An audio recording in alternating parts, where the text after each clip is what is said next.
Hi, I'm Timothy Tew, owner of TEW Galleries, and today I'm with Stephen O'Donnell.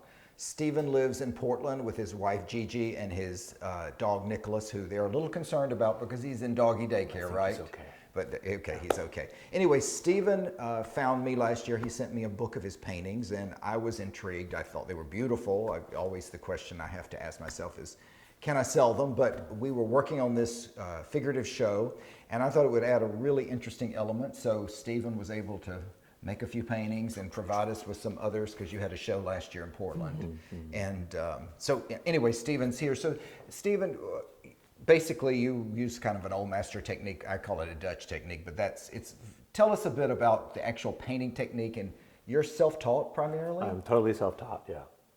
Technically, do you want to know just how a little bit. I start and Yeah, build a little up? bit how because they're very fine. I mean, you use like brushes. You say that have like 4 hairs in them. Well, not more than that, but not many. Okay. Yeah, very small as I can get. Okay.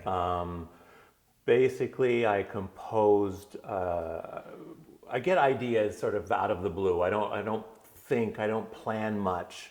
They're pretty much they fully form in my head. Before you start? Well before I start. Okay. I make little jot things down real quick. Very simple, horrible, ugly little drawings, but I can remember what the idea looks like. Pretty much all worked out. Right. Already in my head. It's just that if I make the sketch, then I remember what it looks like. Right. Usually I do some Photoshop to compose the image once I have that. But a lot of things are totally made up. Right. They're not, I can't Photoshop them, the things don't exist.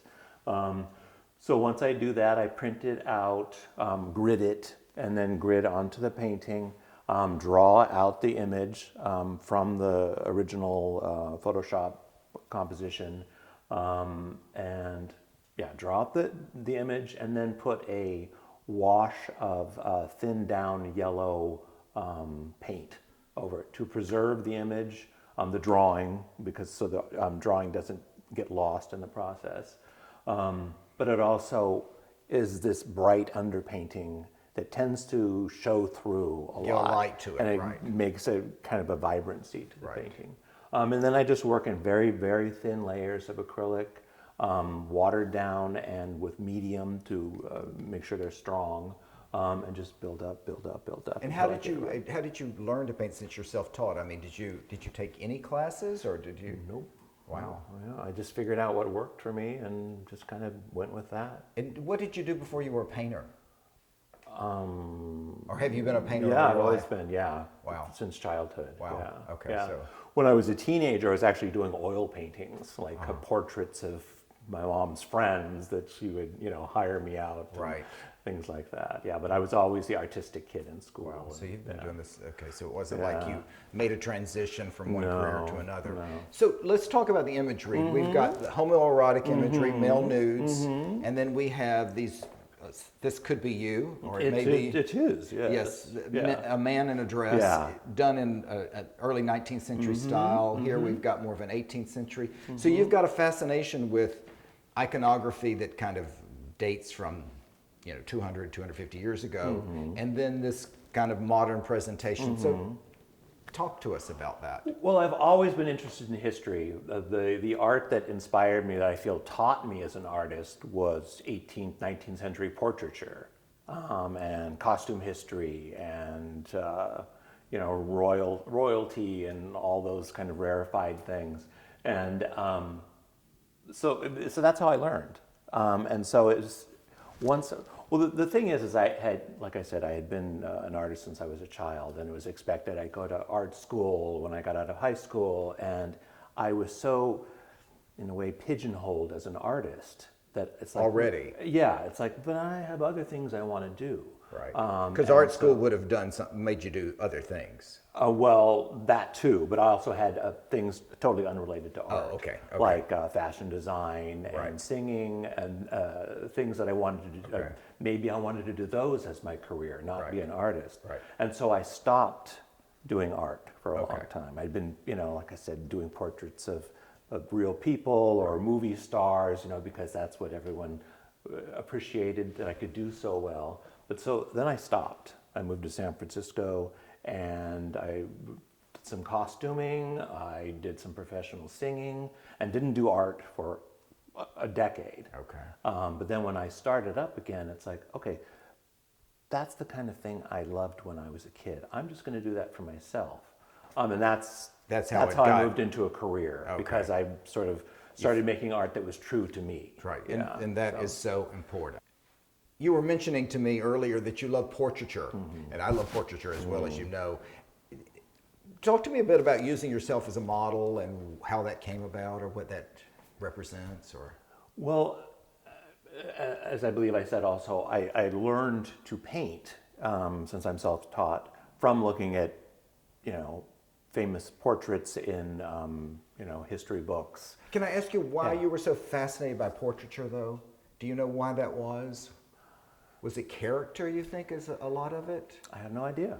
Yeah, I mean, Because it's I such love a- the history also. Right. So the history came along with the illustrations in the book, by Vigée Lebrun, Right. These famous portrait painters, and, it's like it all sort of went together. But it is a people who love portraits, it is a very distinct kind of, I think a lot of it has to do with character, and we see character so strong. But go ahead, in using yourself then, what... Well, when I sort of restarted myself as an artist, doing it for myself, oddly enough, I started doing self-portraits, which I'd never done before. Which is historically something artists did, right? A great deal. But as time went on, after I started professionally, as time went on, I did more and more self-portraits. I bring in this historicism. And it was a way I felt that I could do portraiture, which is what I love to do. Right. I love to look at, but portraits are about somebody. And how do you put that into a professional situation, a commercial Like a gallery, right. Because I don't know that people want to buy a contemporary painting of somebody else. Right. And so I felt, it just sort of came to me that using myself, the painting became about the painting, not about somebody else. Well, there's a lot of theater in these as well. Oh yeah, but I can do whatever I want with myself. Right. I can give myself outrageous hair, or give myself a tiny waist, Right. or do anything. Right. And then the gender issues played into that also, because I love women's clothes. I love Right. historical costume. Right. So, And you tell me you identify as non-binary.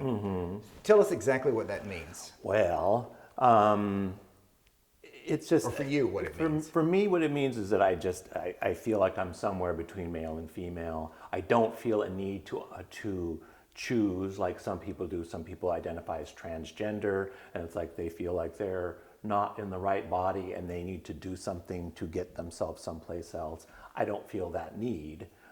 It's just... You resist Yeah. categorization. Yeah, that's just how I am. Right, right. So,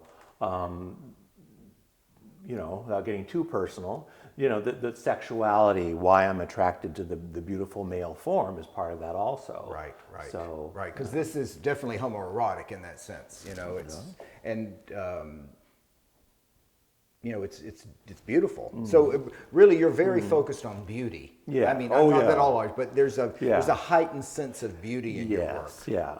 There have been times where I worried that my work didn't say enough, that there's a lot of work out in the world, artwork that makes a big statement, Right. that's political, Right. and I don't do that. Well, That's you do make a really strong social statement Yeah. without intending to. Without I think. intending to, Right. yeah. And It's I just think kind of a that's what- natural thing, and it isn't forced at all. It's just, whatever my truth is, and that is going to make a statement because of who I am, but I'm not, that's not my goal. Right. My goal Well- is to make something beautiful. Well, that is the most powerful statement, is when it comes from yourself and the self you know. Yeah, So, is there anything else you would like us to know about this body of work in particular? I know you said this was one model. Is that the same model? Or No. that's a different one. That's a different one. And here you have this allusion to like a 17th century painting, right? Yeah, well, I've done that a couple times before, where I just added something, and that was adapted from a Rembrandt, actually. Just kind of stretched it out and changed it, because I've done a few paintings lately where I've used that kind of, someone standing in the light of a window.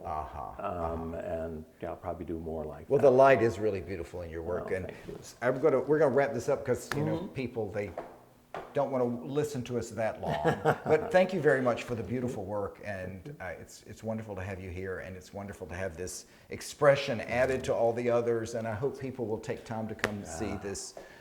Stephen's work, look at it on the internet, of course, but come see it because it changes in person. I was telling you how when I saw it, it just has a different countenance, and it's so fine. It's just really, really fine, and it's entertaining and stimulating. So thank you, and thanks for coming to Atlanta, and we hope you come see us soon.